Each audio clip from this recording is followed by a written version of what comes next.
That's the only way I guess I can address it unless you have anything to add. I'll yield for right now, go ahead. Yeah, the first one is first one, I guess I'll ask Sean, of that 71,388, Sean, how much of that was changes that you and/or we asked for? As a total, gosh, Is it all of it, or? no, certainly not. I'd say the greatest chunk of money was unforeseen conditions. Is that probably, yeah. I think I that's know accurate. the police department had a few owner requests. Some of that was also value engineering type of requests too. But without totaling it out very quick, I'd have to say a good chunk of it was not owner requests. And that's what I thought. I mean, you know, if we ask for something, yeah, we want to pay for it. Okay. Other than that, there's a lot of things, and you know, I know there's unforeseen things in here, and I'm going down through the list. I've seen some, and yeah, okay. But going way back, some of the things that just I think it ought to be mentioned now in public again is in the initial part before you started, I mentioned and others mentioned too about all the asbestos that was in the basement, and that was all going to have to be taken out of. And I've been down there and I've seen it before the building started. That tunnel, I was able to look back in that tunnel and see back in there. I think somebody should have taken that into account a whole lot better than what they did, instead of just adding that all on it and we having to pay for that. Because you were told in advance there was all kinds of stuff there, and you were told, so okay, we're giving you a month or 2 months or whatever it was to inspect all that and to take that in as part of the bid. I don't know anything else to say about that at this time. Yes, we've already paid for it, but I think it needs to be mentioned so that it's part of the record. If you have a comment about that, I'm willing to listen to that.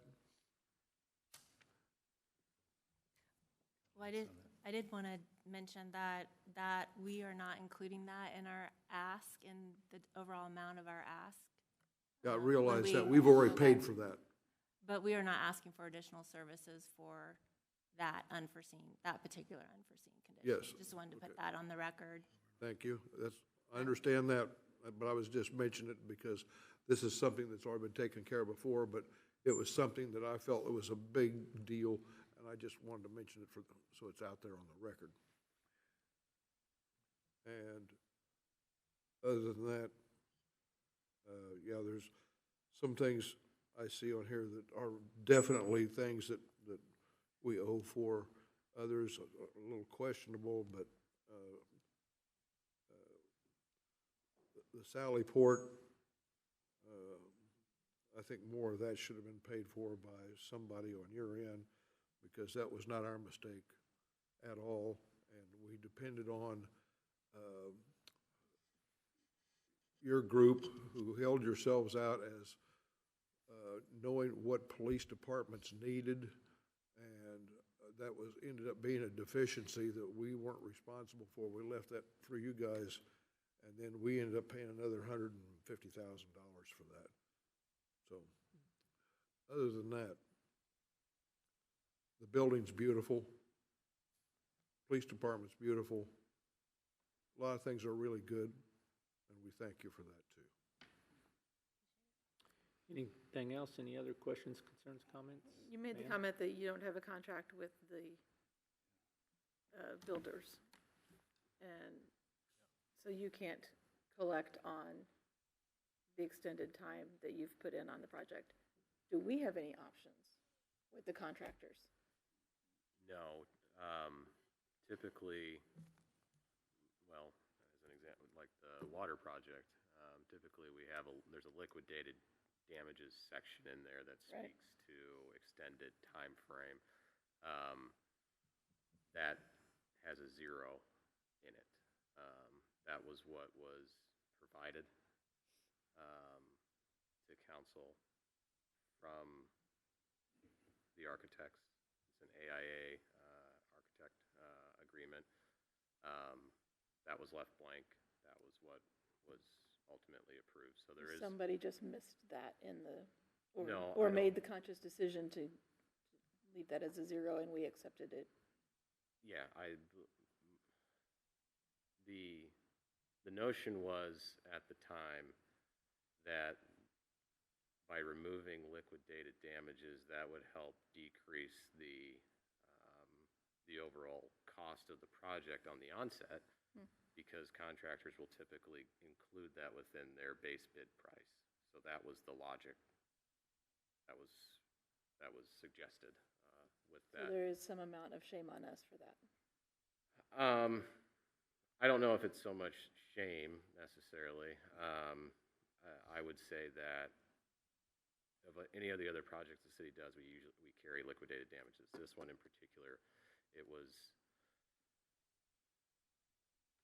I know you all don't like to use the word recommend, but it was not included, and there was a rationale for why it should not be included. Ultimately, that was what was brought forward In and this approved. particular case, it just happened to work out. Unfortunately, favor. if there was liquidated damages on this project, this probably wouldn't be an issue. The project would likely be done. That's important information, thank you. Anything else? Yes, please. This is kind of in line with this contract. That was the first time I'd heard that you didn't have a contract with the contractor. And that's what was bothering me. My question now is, though, we still have some things undone, right? What is any of what do we have to hammer on to get this done? I mean, we're still behind and stuff is not getting done. What leverage do we have now if we don't have a contract? You know what I'm asking? I kind of go in a circle. To be clear, the city has a contract with the contractor. SFS does not have a direct contract with KBS. They are a party to the contract with all three of us, but they don't have a. So you're not involved with it? Yeah, so their point is that they don't have any mechanism to go after the contractor for any financial considerations. Their only way is to recoup that through the city. To answer your question, there are means, methods that we have within our contract with the contractor that performance bonds come to mind. We can cancel the contract. That sets off a series of events after that. One thing that I think we've done recently was held back all liquidated damages, or excuse me, not liquidated damages, all retainage. So we stopped drawing down on money that we held back after substantial completion. So we are holding money back that we're not paying until the project is finally complete. So there's ways, but again, there's still things that need to get done, important things that still need to get done. I think the answer to my question is, the answer is that y'all aren't responsible for that. We're still, We're right, we're still continuing to work, help, and try to get the contractor to finish. And like Sean said, there's a considerable sum that's been held back and not paid to the contractor until they finish. You'd think it would be a lot of incentive to get finished, but here we are still. Thank you. Anything else? Any other questions, concerns, comments from the commission?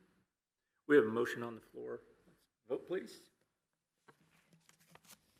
Voting on a motion to approve Agreement Amendment Number 6, providing additional funding to SFS Architecture in the amount of $59,966, conditional on approval by the city attorney. Kip? Yes. Wood? Yes. Long? Yes. Shannon? Yes. Stevens?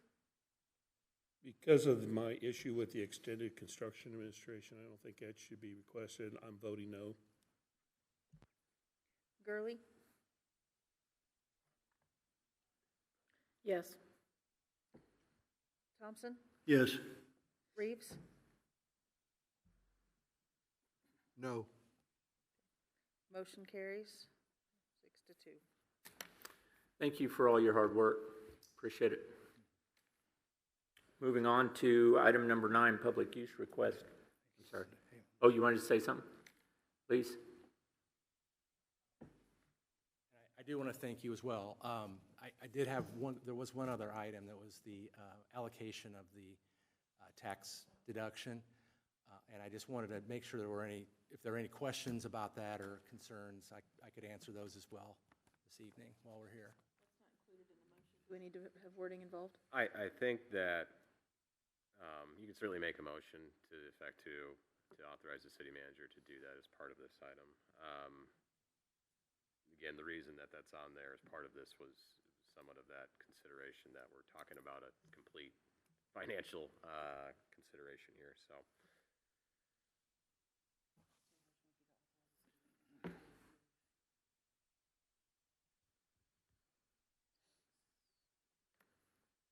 I think that's not part of it, but I think if you're all, unless of course anybody has a deep concern with me signing off on that, I'm not sure that really needs a council action.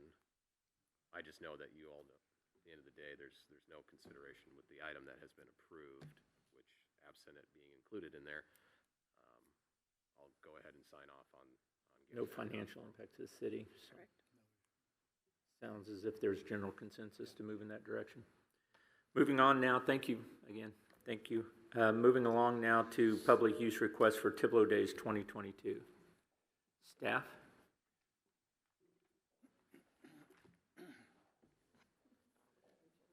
Yeah, do we have a staff? Yeah, sorry. Bonner Springs Edwardsville Chamber of Commerce submitted the annual Tiblo Days request. It is not on the consent agenda because there were some changes to the map to allow for discussion of that, specifically changing the route of the parade. Jen Anders is here with the chamber to answer questions if you have any questions. Any other staff input? Questions, concerns from the audience? Seeing none? No, Oh, I would say, does she want to speak, or? you're welcome to.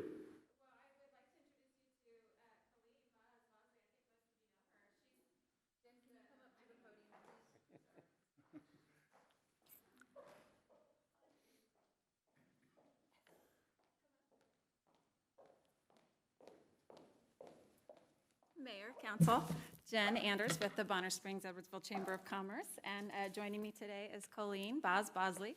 She's the 2022 Tiblo Days Coordinator because my last day is this Wednesday. So she's taking over for Tiblo Days, and with a really strong committee this year, we've got all the downtown shops and businesses involved. So we feel like we've got a pretty good thing. The route's not really, it's not being rerouted. It's just stopping at the top of Oak this year so that the businesses can get out on Oak Street, and we can really highlight all those businesses because they're all taking an active part this year. So we're excited. We're excited about this big improvement. So it's good to see you. I'm happy to answer any questions that you may have. Good. Seeing nothing else, I'd entertain a motion. Yes, Chris Wood. Did you have a question? Well, We need to have something on the floor to discuss. Okay, first. go ahead. Mr. Mayor, I'll make a motion to approve the public use request as presented. Second. Moved and seconded now, ma'am. Do you have a question, concern? I'm sorry, Jen, on page 3, Yes. Saturday is August 28th, and then Saturday is August 27th. Oh, did we have a typo? I do apologize. It's the 27th. That would be my fault. Now, it's, I'll you take know, credit for that. That was. Oh, it's, yeah, we reuse transferring these information same over, ones sorry. each year. Thank you for catching that. Thank you for Okay, catching I that. 27th, I'll get that changed. I'll get that changed. I was her English teacher. Right, and you, good catch, good catch. Anything else? No, ma'am? I think it's important to kind of mention that the fact that one of the reasons you're rerouting, or no, I shouldn't say reroute, we're gonna stop, you're talking about stopping it at. Just at the top At of the Oak, top of yes. Oak, rather than going down Oak. I think there was a couple of reasons. One was because if you look back just a few months ago at the Makers Fair, the downtown was really alive. And I know on Tiblo days, once the parade goes by, downtown, the main, Oak Street's dead. Yes. Basically dead. Secondly, I think, should we have our chief maybe speak, or Sergeant Pate maybe speak? Because didn't you say there was some issues with getting traffic out on K-32, and this provides some a little bit, Yeah, you know, when the parade goes down Oak, everyone exits Oak all at the same time. And so when the committee was together this year, last year, I don't know if you know, for the past few years, I've kind of tried to handle the Tiblo days. I mean, I've had the committee, the board of directors, who's been amazing. They've done the Tiblo days for year after year after year after year. And so everybody's kind of going to just do their parts just like they always do. Mayor Harrington does the carnival like a champ. We've got Dr. Abbott does the parade, and he kind of runs all that by himself. But the vendors themselves and the parade, just kind of as it comes down, sort of all just funnels out onto Cedar. And the police have to sort of, well, I don't want to speak for you. I'll let you speak for yourself. Sergeant Pate. If you want to explain it better. I'm sorry, I was typing a report at the same time. So the parade, when it gets down from Oak onto K-32 on Front Street, the problem is the parade often stops at the end where everyone wants to load and unload their floats. We end up with a big congested area there. And then fire, along with police, have had to shut down one half of Front Street in order to try to filter everyone out. Most of the parade will filter to the west on Front Street. However, several of them try to cut through the cones and go east on K-32. That also makes us shut down one of the lanes of Front Street and try to filter that across. In years past, we've been able to get Public Works to assist with that. That's not been the case in the last couple of years. It's just been on police and fire to attempt to do that. And now we're running even shorter on staffing to accomplish that task. Most of them have tried to use the parking lot there, which the old Thriftway parking lot, to get into that parking lot, but then we have floats that are congested trying to make that turn, and they're not able to make that and often run over the median and parking lot entrance through the sidewalk. That's where the biggest congestion problem has traditionally been, which this would alleviate some of that issue. Does that answer the question? yes, it does. Thanks, Sergeant. So cars will continue down Nettleton, and then only the floats will go down Elm. On the one side of Elm, we'll have part of it closed. The carnies will be on one side, and then the other cars will go down the other side. And then walkers can just disperse into Oak Street, where we'll have them ready to receive them right down Oak, where we'll have it all set up with food trucks and vendors and everything. So we're hoping to really highlight the businesses this year. So No more questions at the present time. thank you. Thank you. Will the announcers stand be there in front of McDaniel? Yeah, so dignitaries, all of you, will actually get out right in front of the AF Center.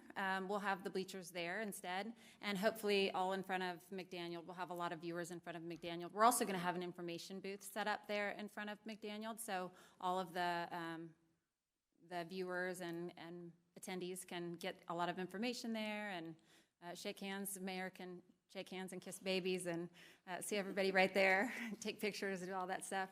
So the AF Center has already agreed to give us that space there for your viewing pleasure. That's where you'll get out. Is the car show going to stay the same? The car show is staying the same, yes. More important part of it. I'll tell you, I tried to get it moved to the fuel house with a trolley, but that did not fly. So the car show is going to stay right where it is. And that's part of why the parade has to stop where it is, because we can't reroute it down 3rd or circle down Oak a little bit onto 3rd. So the car show is going to stay right where it is. Yep. Okay. This sounds really good. Thank you. Colleen, congratulations. Yeah, we're really happy for her help. Does she know what she's headed in for? I know. I keep We haven't told asking her everything yet. I keep asking her. But she's got a good team, good team behind her. Any other questions, concerns, comments? I reserve mine for the end. I've been quite vocal about this during the Chamber Board meetings. I'm completely against changing the route of the parade. I think this will be a detriment to Tiblo Days. It's a poor choice. The safety concerns have been dealt with for years, and I hope and pray that Tiblo Days is able to survive and continues to thrive and bring people to our downtown core business area. But other than that, as one of the Chamber Board past presidents mentioned, I don't have a vote on this. But I do have a voice and opinion, and I've made that known at both the Chamber Board and here as well. No other questions, concerns, comments? Vote, please. Voting on a motion to approve the public use request and carnival permit as presented. Shannon? Yes. Reeves? Yes. Gurley? I think it's worth a try, yes. Long? Yes. Thompson? Yes. Wood? Yes. Kip? Yes. Stevens? I will say this, that I understand the mayor's concerns, and just as Councilor Gurley said, if it was something detrimental, I don't think 1 year doing it this way is going to hurt. We can see what happens, so yes. Motion passes. Thank you. Congratulations. Best of luck. Oh, I'm sorry, not to you, Colleen. Best of luck. On to the reports this evening, the first of which is City Manager's report. Sir? Just really quickly, a reminder, city band concerts are going on this week. We have the Patriotic band concert, which is also coupled with the Bonner Blast. As a reminder, the city has taken on that program the last couple of years, so we're looking forward to that on June 30th. And for those that like to follow the law and listen, fireworks are allowed in the city of Bonner Springs on the 3rd and 4th only until 11 p.m. I haven't heard them going off yet, so there you go. I don't think they're for sale yet in town, absent all the tents that are popping up. But other than that, that is all I have this evening. Very good. City Council items. We'll start down here with Mr. Reeves. Happy to be here. I will say the tents may not be selling yet, but I'm sure they have obtained them from somewhere, because earlier today there was a big one that went off. I don't know if you heard it as well. Yeah. They're already firing them. Yes. I wanted to thank Amber and city staff. They met with some concerned citizens about the runoff from the Compass development, and they were really appreciative of your time and happy with the results, so thanks. Nothing. Looking forward to Tiblo Days. Nothing. Very good. As far as the mayor's report, I appreciate everyone coming out this evening. Like Sean made mention, the city band concerts are in full swing. They're very well attended. Please bring more people with you. Come and visit. Ice cream socials are a nice part of it. They're certainly not the high point, but they're a nice part. The music far exceeds the. I guarantee to bring very terrible jokes, and that's about all I can do. The worse, the better. Yes. A couple questions. Do you have an idea how many vendors are selling fireworks in the city this year? The tents are off. You know, Terry sent me the list the other day, and I'm 10. 10-ish? maybe. Lots of opportunity for people shooting off things on the 3rd and 4th. That would be great. I will add real quick, Mayor, that if you go out on the city website, the Code of Ordinances, under the fire chapter, has a specific listing of what fireworks are allowed and which ones are prohibited. Very good. Which ones are prohibited? And those aren't for sale in Bonner, so there's no way for them to be shut off. That's very, very convenient. Yeah, there is. Get them in Missouri. Yeah. And I also have heard some fireworks shot off already, but I think most of those were at large events with special permits up at, as there are different areas. We had to take cover from those, I think, as well. Everyone, please be safe over the holiday. This is a great opportunity for us to celebrate our independence, and I look forward to celebrating it with everyone and meeting back here at the next city council meeting with everyone with their fingers and toes. So please be careful as you're setting off fireworks. Other than that, I stand for questions. Seeing none, we're adjourned. That's a little ominous, Jeff. Yeah.